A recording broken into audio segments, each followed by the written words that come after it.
बच गई पंजाब की टीम। ऐसा जीटी के फैंस सोच रहे होंगे क्योंकि उनको पता नहीं कि इस पंजाब की टीम में बैटिंग डेप्थ कितनी है। और ये टीम ऐसी है कि बेल ऑलराउंड टीम है। बैटिंग डेप्थ नंबर 9 पर ब्रैटलेट बैटिंग करने के लिए आ रहे हैं और खिलाए इसीलिए ब्रैटलेट को। हालांकि इनके पास अजमतुल्ला उमरजई का ऑप्शन भी था, वो भी बल्लेबाजी करते हैं।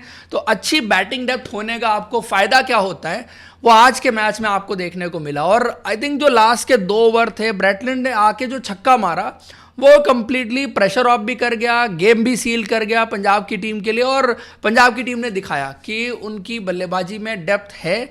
भले ही उनको बीच में बहुत बड़ा झटका लग गया था, 20 गेंद के अंदर 4 आउट हो गए और 12 रन बने थे। एक तरफ जब पंजाब की टीम एकदम क्रूज कर रही थी, बहुत आसानी से लग रहा था कि जीतेगी और डीएलएस मेथड लगातार दिखाया जा रहा था, उससे पंजाब की टीम हमेशा 10-15 रन आगे चल रही थी। और सडनली प्रसिद्ध कृष्णा का एक स्पेल आता है और उस स्पेल में प्रसिद्ध कृष्णा ने जो गेंदबाजी की है, आप पूरे साल प्रसिद्ध कृष्णा को पिटते हुए देखते हैं। कहीं भी खेलते हुए उनको देखिए, इंडिया के लिए टेस्ट टीम में, व्हाइट बॉल टीम में, डोमेस्टिक क्रिकेट में, रणजी ट्रॉफी में, कहीं भी खेलते हैं, हर जगह प्रसिद्ध कृष्णा की पिटाई होती है। लेकिन आईपीएल पिछले साल भी कमाल की गेंदबाजी की थी, लीडिंग विकेट टेकर थे और इस बार भी जैसे शुरू किया है उन्होंने, आई थिंक पिछले साल की यादें उन्होंने ताज़ा कर दी हैं। एक खास बात है इसमें प्रसिद्ध कृष्णा की सक्सेस के पीछे, आशीष नेहरा जिस तरह से उनको प्लान बना के देते हैं और जिस सिचुएशन में उनको इस्तेमाल कर रहे हैं, वो मुझे लगता है कि उनको थोड़ा सा खास गेंदबाज बनाती है।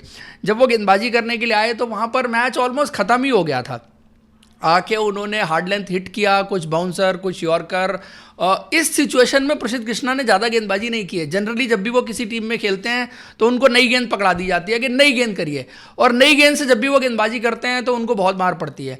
लेकिन किसी भी और टीम ने प्रसिद्ध कृष्णा को इस तरह से इस्तेमाल नहीं किया जैसे जीटी की टीम उनको इस्तेमाल कर रही है कि 10 ओवर के बाद उनको गेंदबाजी करने के लिए लाते हैं और मेनली वो लास्ट में थोड़ा बहुत डेथ ओवर्स में और मिडिल ओवर्स में वहाँ पर गेंदबाजी करते हैं। पिछले बार भी यही लाइन और लेंथ थी उनकी, आके डेक को अच्छा हिट कर रहे थे, तो वो जो एक्स्ट्रा बाउंस उनकी हाइट की वजह से मिलता है, पेस भी ठीक ठाक है, फिर उस पर थोड़ा सा मिक्स भी देखने को मिलता है, फिंगर वगैरह रोल करते हैं, स्लोअर वंस भी डालते हैं, बीच में यॉर्कर भी ट्राई करते हैं और बीच बीच में लेंथ बॉल भी अच्छी आ जाती है, जैसे शशांक सिंह को उन्होंने आउट किया। थोड़ा सा लकी भी रहे, जैसे श्रेयस अय्यर वाला शॉट था वो तो मारने वाली बॉल ही थी, बस श्रेयस अय्यर ने सीधा फील्डर के हाथ में मार दी। बट आई थिंक शशांक वाला बॉल बहुत अच्छा था, वो किसी को भी आउट करके जा सकता था। और शशांक सिंह वैसे भी in terms of high quality batting की अगर बात करें तो उस तरह की गेंद उनके लिए फिर बहुत अच्छी हो जाती है, क्योंकि वो एक्चुअल टेस्ट मैच वाली लाइन और लेंथ थी। और शशांक सिंह ठीक है खेलते हैं T20 क्रिकेट में, बट वो एक टेस्टिंग लाइन और लेंथ हो जाती है, स्पेशली जब अर्ली ऑन आके आप खेल रहे हो। तो प्रसिद्ध कृष्णा ने बड़ी ज़बरदस्त गेंदबाजी की, आपको क्रेडिट देना पड़ेगा। हालांकि इसमें थोड़ा सा मिक्स ऑफ लक भी है, बट अगर आप पूरा प्रोसेस देखें ना, क्योंकि ये बात सिर्फ इस मैच की नहीं है, बात पिछले 1 साल से लेके अब तक की है। पिछली बार भी उन्होंने 25 विकेट लिए थे, यहाँ पर भी उन्होंने विकेट लिए और एक्चुअली मैच जो है वो उन्होंने टर्न किया। लेकिन एक बंदा था जो सामने खड़ा हुआ था, ऑस्ट्रेलियन कूपर कॉनली। ये बैट्समैन ना, टैलेंट की बात तो हम कर ही रहे थे, ऑस्ट्रेलियन टीम में था, सब था, लेकिन पहले मैच में जो पारी खेली है यार, जो कैरेक्टर दिखाया, जो कंपोजर दिखाया, जिस आसानी से बैटिंग की। जनरली मैं क्या देखता हूँ ना, बाहर वाले बैट्समैन जब इंडिया खेलने के लिए आते हैं तो स्पिनर्स के खिलाफ स्ट्रगल करते हैं और उसका मेन रीज़न होता है कि उनकी रिस्ट बहुत अच्छी नहीं चलती। ये बड़े रिस्टी लगे, स्पेशली राशिद खान के खिलाफ जो छक्के भी लगा रहे थे। मतलब नॉर्मल शॉट तो ये छोड़िए, आप जो छक्के भी लगाए उसमें बहुत कमाल का रिस्ट बग देखने को मिल रहा था। और फिर फास्ट बॉलिंग के खिलाफ भी उन्होंने बड़ी ज़बरदस्त बैटिंग की। तो पंजाब ने एक ऐसा प्लेयर तो फाइंड आउट कर लिया इस सीज़न जो एड ऑन है। देखो पहले वाले तो जैसे थे वैसे ही रहेंगे, उससे बेटर होके भी आएंगे। प्रभसिमरन ने भी एक अच्छी पारी खेली। प्रियांश आर्या के खिलाफ मुझे लगा कि जीटी अच्छा होमवर्क करके आई थी और जीटी की देखो ये स्ट्रेंथ है। आशीष नेहरा ने 2-4 दिन पहले जो प्रेस कॉन्फ्रेंस हुई थी वहाँ पे ये भी बोला था कि 200 नहीं बनते, हम तो यही खेलेंगे, हमारी यही क्रिकेट है। ये ओल्ड स्कूल क्रिकेट ज़रूर है, लेकिन उसमें क्या होता है कि आप गेंदबाजी में फिर क्वालिटी से कॉम्प्रोमाइज़ नहीं करते। अब खिलाने के लिए जेसन होल्डर को भी खिला सकते थे, इनको बेटर बैलेंस मिल सकता था। उस सिचुएशन में जीटी की प्लेइंग 11 ज़्यादा बैलेंस हो सकती थी, शायद आप 10 रन और ऐड कर लेते अगर जेसन होल्डर को खिलाते, लेकिन फिर आपको कगिसो रबाडा नहीं मिलता। मेरी चॉइस से जाएँ तो मैं तो हर हाल में जो है जेसन होल्डर को खिलाऊंगा, बट आशीष नेहरा की बुक में क्या है कि वो ज़्यादा टेस्ट क्रिकेट वाली थिंकिंग T20 टीम में भी लेके आते हैं। आप इनका बैटिंग ऑर्डर देखो, आपको उसी हिसाब से दिखेगा। सॉलिडिटी एट द टॉप, बीच में एक जॉस बटलर और ग्लेन फिलिप्स वाला एलिमेंट है जो थोड़ा सा T20 वाली क्रिकेट ज़्यादा खेलते हैं। फिर नीचे तो यार इंडियन बैटिंग सॉरी बहुत हल्की है। आप चाहे किसी की भी बात कर लो, वाशिंगटन सुंदर, शाहरुख खान, राहुल तेवतिया, मैंने पहले भी कहा था ये बंदे फॉर्म में नहीं है। फॉर्म इन द सेंस कि राहुल तेवतिया तो डोमेस्टिक क्रिकेट इस बार खेले ही नहीं है। शाहरुख खान इतने सालों से फेल ही हो रहे हैं। वाशिंगटन सुंदर is a good player but T20 cricket में आपकी डिमांड थोड़ी सी डिफरेंट है। आपका वाशिंगटन सुंदर उस पर्टिकुलर नंबर पर उस रोल में नहीं चल सकता। आपके पास एक्स्ट्रा सॉलिड इंडियन बैट्समैन है तब उसके साथ में वाशिंगटन सुंदर चल जाएगा। लेकिन आपको कि वाशिंगटन सुंदर ही मेरा मेन 4 नंबर का प्लेयर है तो फिर आपको प्रॉब्लम तो होगी। और इनके दिमाग में भी कहीं ये है, ये टीम वो है जो अभी आशीष नेहरा ने जैसे कहा कि 200 हर मैच में नहीं बनते। इनका कप्तान कुछ साल पहले कह रहा था कि strike rate is overrated in T20 cricket. अब देखो शुरू में इन्होंने पहले 3 ओवर में बनाए 35 रन, लेकिन जैसे ही विकेट गिरा इन्होंने फिर 10 ओवर में उतने बनाए जितना आज की डेट में टीमें पावर प्ले में बना देती हैं।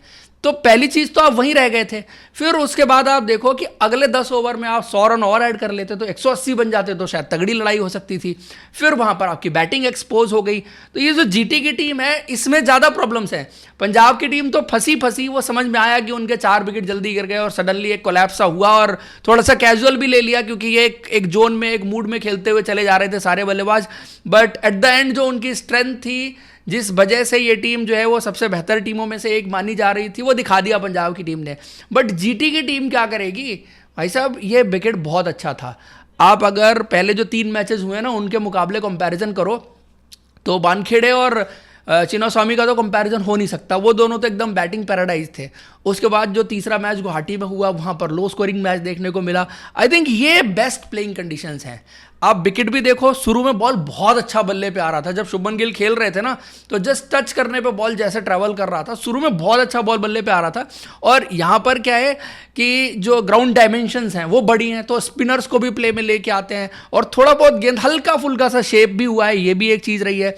सेकेंड इनिंग में बारिश लगातार होती रही, हल्की हल्की हो रही थी, लेकिन पानी तो जा रहा है ना विकेट में। और जब थोड़ा सा मॉइस्चर जाता है, पानी जाता है विकेट पे तो उसका फर्क पड़ता है। फिर फास्ट बॉलर्स को थोड़ी बहुत मदद जो है वो देखने को मिलती है। तो कंडीशंस बदली हैं।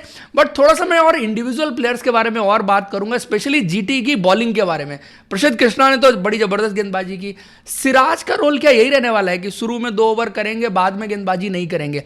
आई थिंक जिस तरह से इन्होंने अपना कॉम्बिनेशन बनाया है उसमें सिराज न्यू बॉल बॉलर हैं।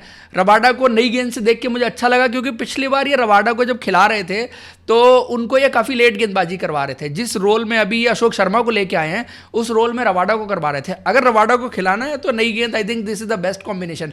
बट पॉइंट ये है कि ना रबाडा तो अभी आप इंटरनेशनल क्रिकेट में T20 वर्ल्ड कप में भी देख रहे थे, स्ट्रगल कर रहे थे। आउट ऑफ फॉर्म प्लेयर खिलाना ज़्यादा जरूरी है, इन फॉर्म प्लेयर खिलाना ज़्यादा जरूरी है। और ऊपर से इन फॉर्म प्लेयर ऐसा जो आपकी टीम को बहुत अच्छा बैलेंस दे सकता है। मतलब मैंने सोचा नहीं था कि इसमें से जेसन होल्डर बाहर हो जाएंगे। इट वॉज चॉइस बिटवीन कि आपको ग्लैन फिलिप्स खिलाना है या कगिसो रबाडा खिलाना है। बट खैर उनकी अपनी चॉइस है, वो जिस तरफ जाना चाहते हैं। और अगर वो जेसन होल्डर खिलाएं तो इनकी टीम को ज़्यादा बेटर बैलेंस मिल जाएगा। होल्डर नई गेंद भी कर सकते हैं और डेथ ओवर्स में भी आजकल वो अच्छी गेंदबाजी करते हैं। रिसेंट फॉर्म वगैरह उनकी जैसी रही है और एक्सपीरियंस सारी चीज़ें मिला लें। हाँ but quality do matter. But quality T20 cricket में अभी उतना मुझे फर्क नजर आ नहीं रहा है। एक्चुअली अगर आप ऑनेस्टली देखें तो रबाडा और होल्डर में खिलाने में उतना फर्क आ नहीं रहा। बट अशोक शर्मा गेंदबाजी अच्छी की मैं मानूंगा क्योंकि ना उनको एक प्लान दिया गया था और प्लान ये था कि श्रेयस अय्यर को बाउंसर मारनी है और पहला बाउंसर बड़ा सटीक मारा था, सरप्राइज कर दिया था उन्होंने। आई थिंक फील्डर गलत जगह पे पोजीशन था। अगर वो फील्डर सही जगह पोजीशन होता तो कुछ कहानी में ट्विस्ट आ सकता था। दूसरी वाली तो मतलब उतना हाइट पे गई नहीं बॉल तो दूसरा छक्का उनको लग गया। बाद में आके उन्होंने स्लोअर वंस अच्छी मिक्स की। पेस शायद उतनी नहीं दिखी जितनी हम एक्सपेक्ट कर रहे थे बट 140-45 तो आपको दिखाई है। 45 के आसपास तक उन्होंने पेस दिखाई है। वी आर एक्सपेक्टिंग कि वो 150 टच होगी क्योंकि सैयद मुश्ताक अली ट्रॉफी में 150 टच किया था, क्रॉस भी किया था उन्होंने। हाँ कंसिस्टेंट 150 नहीं फेंकेंगे बट 145 कंसिस्टेंट फेंकेंगे। बट अच्छी चीज़ क्या है ना, जो बाकी इंडिया के फास्टेस्ट बॉलर आते हैं उनमें और इनमें एक्यूरेसी, एग्जीक्यूशन और आई थिंक जो स्लोअर वन इन्होंने डाली उस पर भी बहुत अच्छा कंट्रोल था। स्पेशली मार्को यानसन को जो इन्होंने आउट किया, आई थिंक अच्छे साइंस हैं क्योंकि पहला मैच है, इतने टाइम से बेंच गर्म कर रहे थे, कभी KKR की कभी RR की और अब आगे फाइनली उनको इस टीम में मौका मिल गया तो अच्छे साइन है। बिकॉज इनका ना टिप्पा कंट्रोल और ये सब चीज़ें जो है वो अच्छी देखने को मिली। तो जीटी की गेंदबाजी तो मुझे लग रहा है कि काफ़ी बेहतर है, अच्छी है। राशिद खान ने भी ठीक ही गेंदबाजी की। देखो रन उतने थे नहीं, तो राशिद खान कितना भी बेहतर कर लें, अब या तो आपको राशिद खान का वो जादू चाहिए जो 3-4 विकेट गुच्छों में ले जाए, है ना। ऊपर से भी आपको 3-4 विकेट मिले होते और फिर नीचे प्रसिद्ध कृष्णा से भी 3-4 विकेट मिले होते, तभी आप जीत सकते थे।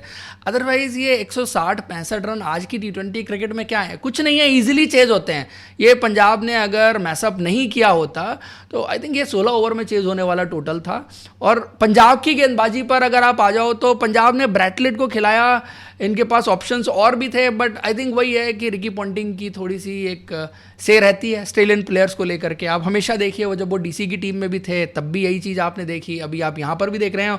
और पिछले बार भी पंजाब की टीम, आप ऑस्ट्रेलियंस आपको ज़्यादा खेलते हुए दिखेंगे। आप देखो आपको 3 ऑस्ट्रेलियन खेलते हुए दिखाई दे रहे हैं, एक साउथ अफ्रीकन खेल रहा है, जस्ट बिकॉज वो इस वक्त दुनिया की क्रिकेट का बेस्ट ऑलराउंडर है T20 के फॉर्मेट में। अगर बॉलिंग ऑलराउंडर की बात मैं करूं, एक चीज़ मुझे समझ नहीं आई कि इन्होंने जब शुरू किया गेंदबाजी में तो मार्को एंसन के साथ शुरू क्यों नहीं किया, क्योंकि वो इस वक्त जैसी फॉर्म में गेंदबाजी कर रहे हैं, आप उनको किसी भी स्टेज पर कराइए अच्छी गेंदबाजी कर लेंगे। बट खैर उनकी अपनी कैलकुलेशन है। विजय कुमार बेशक खेले और आई थिंक वो भी प्रसिद्ध कृष्णा के जैसा ही हाल उनका पूरे साल रहा है।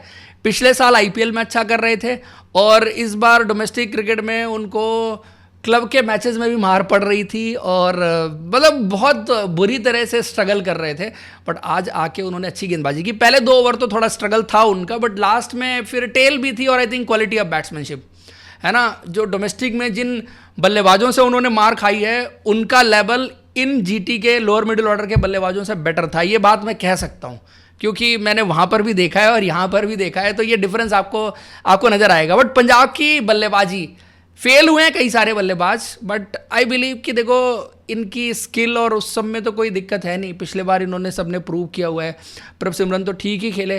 प्रियांश आर्या के लिए आई थॉट कि प्लान अच्छा बनाया था जीटी ने, और एक तो उनको आउटसाइड ऑफ स्टंप जो एक उनकी कमजोरी रहती है, एक बॉल पे उन्होंने छक्का भी मारा क्योंकि उतना स्विंग नहीं हुआ शुरू में, लेकिन ये एरिया ऐसा है जहाँ पर प्रियांश आर्या पहले भी आउट हुए हैं कि नो इस तरह के बैट्समैन के साथ ये रहता है कि अगर आप उनको क्रैम्प करें और थोड़ा सा हार्ड लेंथ या उस तरह की गेंद से सरप्राइज करें, तो ये लेंथ एक्चुअली किसी के लिए भी सरप्राइज में, क्योंकि कगिसो रबाडा वाज बॉलिंग 148 149, तो अच्छी पेस पर शुरू में गेंदबाजी कर रहे थे, तो वो थोड़ा सा चैलेंज जरूर रहेगा। और बाकी नेहल बडेरा का खेलना मुझे समझ नहीं आया। हरप्रीत बरार खेल सकते थे क्योंकि शायद स्पिनर्स उतना काम अच्छा नहीं कर रहे हैं, उनकी ज़रूरत उतनी नहीं पड़ रही, इसलिए स्पिनर्स कम खेल रहे हैं। क्योंकि जीटी ने भी उतना स्पिनर्स के ऊपर फोकस नहीं किया, पंजाब ने भी उतना स्पिनर्स के ऊपर फोकस नहीं किया। But all in all I think मुकाबला तो अच्छा थ्रिलर बन गया था एंड में, जैसे भी बना।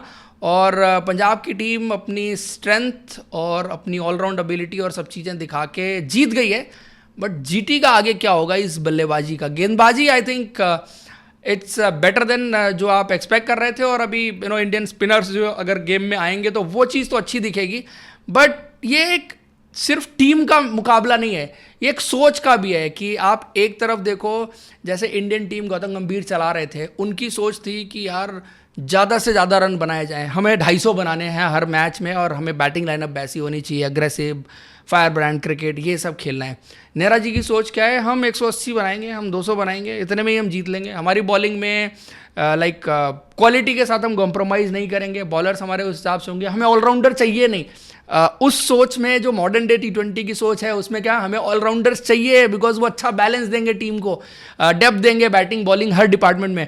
बट यहाँ पर क्या है कि हम प्योर प्लेयर्स के साथ खेलेंगे। दिक्कत क्या होगी ना, अगर इनके पास 6-7 प्योर बैट्समैन हो ना तो शायद ये टीम अच्छा कर सकती है। बट आपको साथ में थोड़ा सा तड़का देना पड़ेगा, अटैकिंग बैटिंग का तड़का देना पड़ेगा, जो मुझे लगता है कि जीटी का मिसिंग है। कुमार कुशागर मैं इसीलिए कह रहा था कि इनको 4 नंबर खिलाना चाहिए, क्वालिटी भी मिलेगी, अटैकिंग बैटिंग भी मिलेगी, और आई थिंक थोड़ा सा जो आपके नॉन परफॉर्मिंग बैट्समैन है उसमें से एक बैट्समैन कम भी आपको करना पड़ेगा, तो वो चेंज मुझे लगता है कि उससे काफ़ी बड़ा फर्क जो है वो पड़ सकता है। आप लोग को क्या लगता है कमेंट करके बताइए दोस्तों। यही है रिव्यू पंजाब वर्सेस जीटी के मुकाबले का। Thank you, see you in next video.